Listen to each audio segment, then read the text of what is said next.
عن ابی ہریرہ قال قال رسول اللہ صلی اللہ تعالی علیہ وسلم تنکح المرأة لأربع لمالها ولحسبها ولجمالها ولدینها فاظفر بذات الدین تربت یداک۔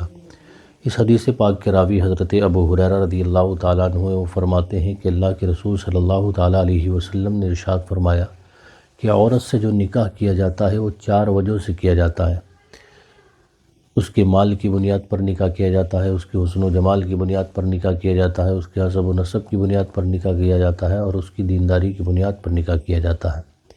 لیکن کامیاب وہ شخص ہے جو بیوی کے سلیکشن کرنے میں، بیوی کے انتخاب کرنے میں دینداری کو ترجیح دیتا ہے۔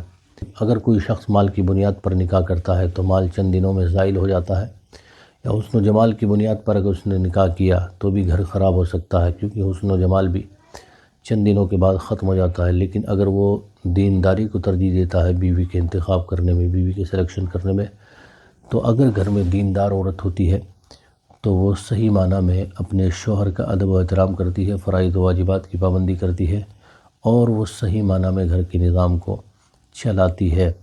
کیونکہ گھر میں جب اولاد ہوتی ہے تو وہ اپنے والدین کے کلچر کو دیکھتی ہے، اپنے والدین کے کیریکٹر و کردار کو دیکھتی ہے۔ والدین اگر نیکوکار ہوتے ہیں تو پھر اولاد بھی اسی سانچے میں ڈھلتی ہوئی نظر آتی ہے۔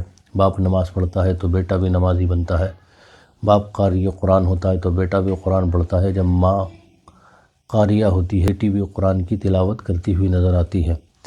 تو جب ہمارے گھر میں جو اولاد پیدا ہوتی ہے تو وہ ہماری سیرت کو دیکھ کر اسی سانچے میں ڈھلتی ہوئی نظر آتی ہے۔ لیکن اگر گھر میں دینداری نہیں ہے، دینداری کا ماحول نہیں ہے، تو پھر بچے بھی اسی سانچے میں ڈھلتے ہیں۔ تو اس لیے بیوی کے سلیکشن کرنے میں دینداری کو ترجیح دیں۔ انشاءاللہ اگر ہم دینداری کو ترجیح دیں گے تو ہمارا گھر جنتی ماحول میں تبدیل ہو جائے گا۔ جس طریقے سے لڑکی کا انتخاب کرنے میں دینداری دیکھی جاتی ہے، ایسے ہی لڑکے کو چننے میں بھی دینداری کو ترجیح دینا چاہیے، کیونکہ اگر لڑکا نیک ہوگا تو وہ صحیح معنی میں اپنی بیوی کے حقوق ادا کر پائے گا، بیوی پر ظلم و اتیاچار نہیں کرے گا، بیوی کو وہ تکلیف نہیں دے گا، اس کو خوشحال رکھے گا۔ عورت کا انتخاب کیا جائے یا مرد کا انتخاب کیا جائے، دونوں میں دینداری کو ترجیح دینا چاہیے۔ اللہ تبارک و تعالیٰ اس حدیث پاک پر ہم تمام کو عمل کی توفیق عطا فرمائے۔ السلام علیکم۔